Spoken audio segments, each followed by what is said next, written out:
আসসালামু আলাইকুম। এই মুহূর্তে ঢাকা শহরের রাস্তাগুলো অলি গলি সব ফাঁকা। মানুষ সবাই এখন বাড়ি মুখে ছুটছে ঈদের আনন্দ উপভোগ করার জন্য, ফ্যামিলির সঙ্গে ঈদ কাটানোর জন্য তারা সবাই চলে গেছে।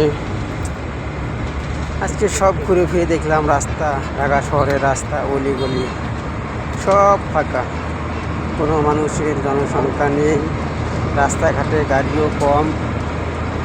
আপনারা দেখতে পাচ্ছেন রাস্তায় কিন্তু প্রচুর অনেক গাড়ি কম।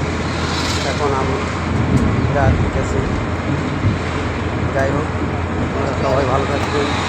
সবাইকে অগ্রিম ঈদ মোবারক।